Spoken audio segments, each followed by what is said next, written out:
Welcome to 8th chapter of Metaphysical Art of War. I started this series of Metaphysical Art of War with an understanding of from action to liberation. When we punch or we do an action, how body parts are involved and how body is subtly moving to subtle bodies. That's an awareness from subtle to more subtle awareness. That's how the writing of this text, Bhagavad Gita, has started in the midst of the war. War is going to happen, and at the midst, the real hero understands or thinks or had a feeling of emotion towards his people. His discriminative power is shaped between these people and good people. To remove that doubt from him, to remove that enshrouding from him, Krishna comes and this whole text starts.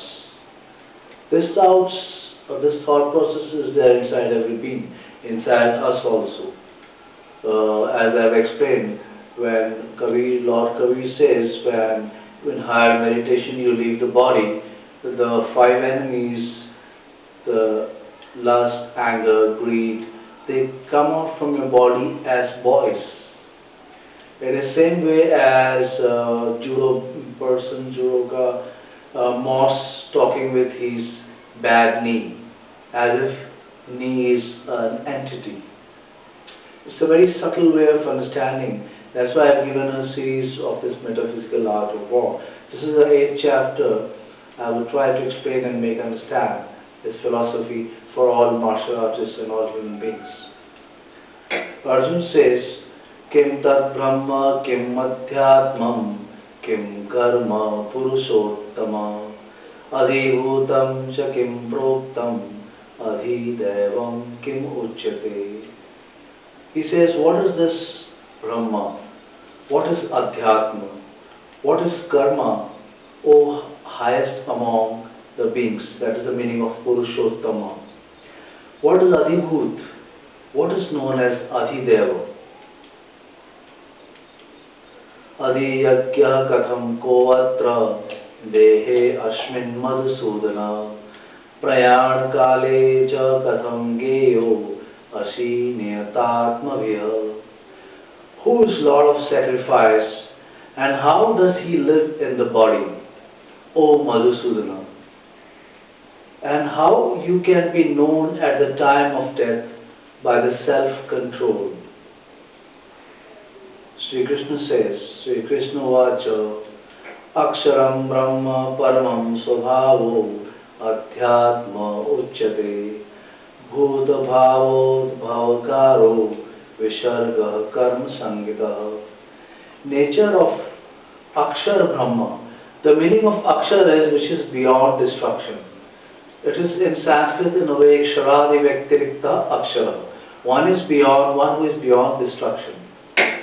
Nature of Akshar Brahma is Adhyatma. Action pertaining to the development of material bodies of the living entities is called Karma. Adhibhutam ksharo bhava purusha va adhidevatam adhiyagyo ahamevatra dehe dehabhatamvara. Nature which is constantly changing is known as Adhibhuta. Human being is Adhideva. Since whole cosmos is inside him, the one who gives discriminative power to human is known as Adhiyagya.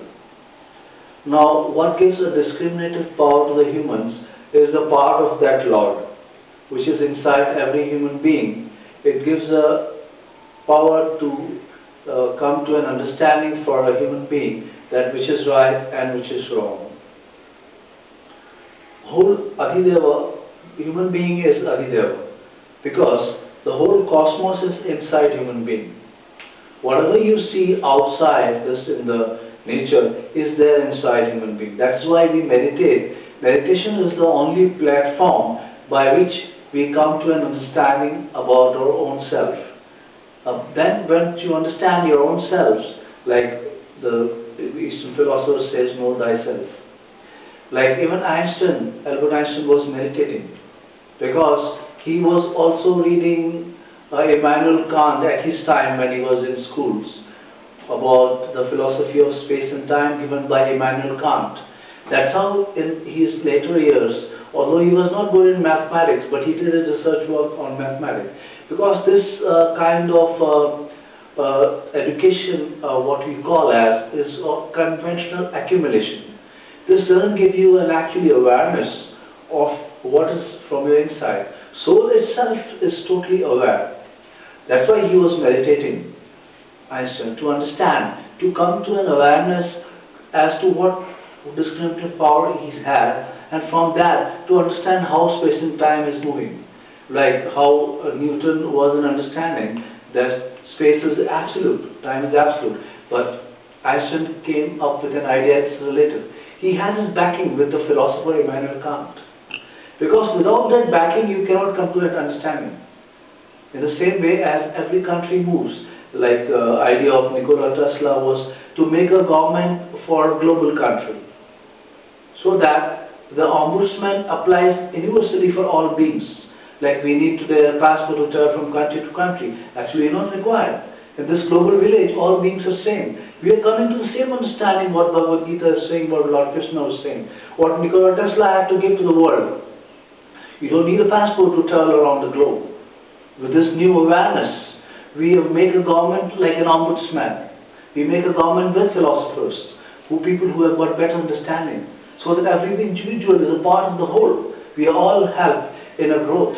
We help the individual to grow. We come to an understanding that whole cosmos is inside every individual. Every other part is an extension of another. We are all same under the roof of one Lord. Master Bruce Lee said.